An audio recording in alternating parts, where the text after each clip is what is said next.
नमस्कार। आज हेउची अगस्ट मास 13 तारिख बुधवार। आसंतु आज सकाळ केतेक गुरुत्वपूर्ण खबर उपर नजर पकेइबा। ता पूर्व वीडियो गोटे लाइक करी कमेंट रे जय जगन्नाथ निश्चिंत लिखिबे। तेबे प्रथम खबर, मोदी कैबिनेट रे 4टी नुआ सेमीकंडक्टर प्रकल्प को मंजूरी, व्यय हेबो 4600 कोटी टंका।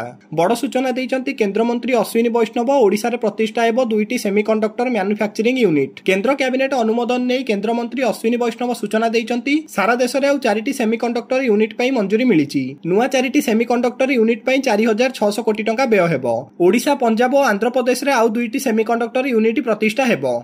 तेबे परवर्ती खबर, आउ हेबनी हरिजन शब्दर व्यवहार। सरकारी प्रतिष्ठान, शिक्षानुष्ठान एवं सरकारी जोगाजोगरु हटिबो हरिजन शब्द। एणिकी जाति प्रमाणपत्र एवं अनुसूचित जाति संपर्क में हरिजन शब्द व्यवहार न करिया पई जारी हैला निर्देशावली। हरिजन शब्दटी कौनसी सरकारी जोगाजोग, रेकर्ड, कारोबार, जाति प्रमाणपत्र, प्रकाशन, विभागीय नाम किंबा अन्य कौनसी स्थान में व्यवहृत हेबो नाही। भारतीय संविधान धारा 341 अनुଯାयी अनुसूचित जातिर व्यक्ति माननकु सूचित करिया पई केवल सांविधानिक शब्द रे अनुसूचित जाति इंग्राजी रे एवं एहार उपयुक्त अनुवाद ओडिया रे अर्थात किंबा अन्यान्य जातीय भाषा रे व्यवहृत हेबो। सरकारी कार्यालय रे एई निर्देश कड़ाकड़ी भाबे पालन हेबो। एनै निर्देश दैचंती ओएचआरसी। तेबे परवर्ती खबर, बंगोपसागर रे सृष्टि हैला लघुचाप क्षेत्र। केंद्रीय बंगोपसागर रे सक्रिय रहिछि घूर्णिबलय। एहा प्रभाव रे आज लघुचाप क्षेत्र सृष्टि हेबार संभावना रहिछि। पश्चिम केंद्रीय और तत्संलग्न उत्तर पश्चिम बंगोपसागर रे लघुचाप क्षेत्र सृष्टि हेबो। लघुचाप क्षेत्र सृष्टि हेबा परे आगामी 48 घंटा मध्य रे एहा अधिक घनीभूत हेबो। फल रे राज्य रे 3 दिन धरि भारी एवं विस्तृत वर्षा हेबार संभावना दैछि आंचलिक पाणीपाग केंद्र। विशेष करी दक्षिण और उत्तर ओडिशा रे वर्षार प्रभाव अधिक रहिबो। आसंता 24 घंटा रे सारा ओडिशा रे हालुकारू मध्यम धरणर वर्षा सहित बिजुली घड़घड़ी हेबार संभावना थिबा बेले कोरापुट, नवरंगपुर और मालकानगिरी एई 3टी जिल्ला रे प्रबल वर्षा नै येलो वार्निंग जारी करिछि आंचलिक पाणीपाग केंद्र। वर्षा समय रे 30 रु 40 किलोमीटर रो झटका पवन बहिबार मध्य संभावना रहिछि। तेबे परवर्ती खबर, सबु ऑफिस रे लागिबो एआई कैमेरा। सचिवंकु मुख्य शासन सचिवंक तागिद। लोकसेवा भवन ने अनुष्ठित होइछि सचिव स्तरीय बैठक। मुख्य शासन सचिव मनोज आहुजांक अध्यक्षता रे गुरुत्वपूर्ण प्रसंग रे आलोचना चलछि। सबु ऑफिस रे एआई कैमेरा लगाजिबो। निर्धारित समय रे ऑफिस आसीबा, भल प्रदर्शन नथिबा अधिकारीक उपर नजर रखिबा आदि 10टी दिग उपर फोकस करियाकु सचिवंकु निर्देश देले मुख्य शासन सचिव मनोज आहुजा। प्रथमे खारबेल भवन और लोकसेवा भवन ने लागिबो कैमेरा, परे जिला स्तरीय सबु सरकारी ऑफिस रे कैमेरा लगाजिबो।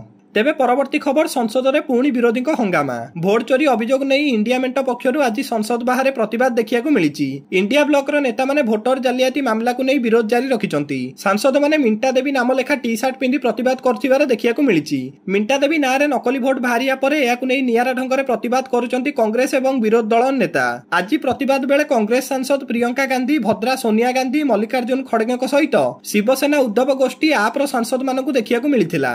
तेबे परवर्ती खबर, पारिवारिक कलह को नहीं आत्महत्या करथिबार प्राथमिक तदंतरु स्पष्ट।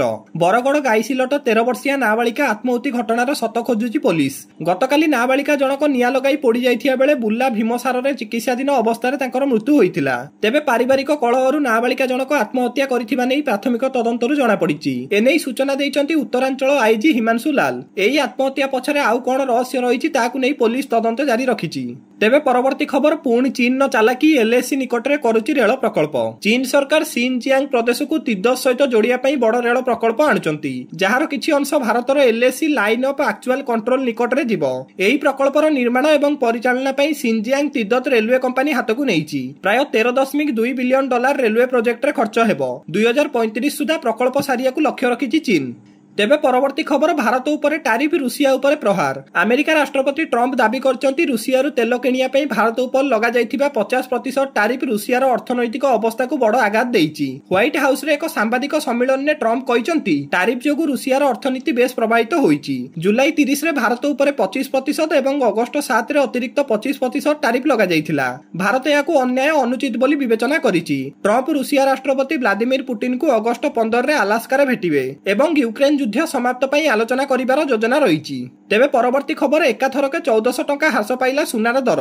कमिटी सुना और रूपार दर। गतकाली 24 क्यारेट एवं 22 क्यारेट सुना दर वृद्धि होइथिया बेले आज सुना दर ह्रास पाइछि। गहना किनिया पूर्वरु नजर पकांतु आज केउ शहर रे केते रहिछि सुनार दर। तेबे जदि आज आपण सुना किनियाकु चाहुचंती बा योजना करूचंती तेबे प्रथमे जानि नियंतु आजिर सुनार दर।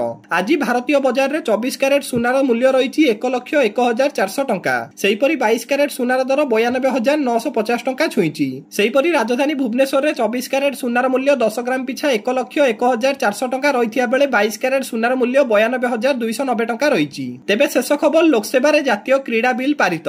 ଲୋକସଭାରେ ପାରିତ ହେଲା ଜାତୀୟ କ୍ରୀଡ଼ା ବିଲ୍ ଏବଂ ରାଷ୍ଟ୍ରୀୟ ଡୋପିଂ ନିରୋଧୀ ସଂଶୋଧନ ବିଲ୍। ଏହି ବିଲ୍ ଅଧୀନରେ ଏବେ ବିସିସିଆଇ ରହିବ।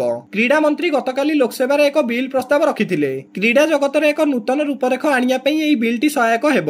ଜାତୀୟ କ୍ରୀଡ଼ା ସଂଘ ଗୁଡ଼ିକର ପ୍ରଶାସନିକ ସ୍ୱଚ୍ଛତା, କ୍ରୀଡ଼ା ଏବଂ କ୍ରୀଡ଼ାବିତ୍ ମାନଙ୍କର ବିକାଶ ଏବଂ ବିନା ପ୍ରତାରଣାରେ କିଭଳି ପ୍ରତିଯୋଗିତାରେ ଉନ୍ନତ ପ୍ରଦର୍ଶନ କରିବେ ସେସବୁକୁ ଏହି ବିଲ୍ରେ ଗୁରୁତ୍ୱ ଦିଆଯାଇଛି।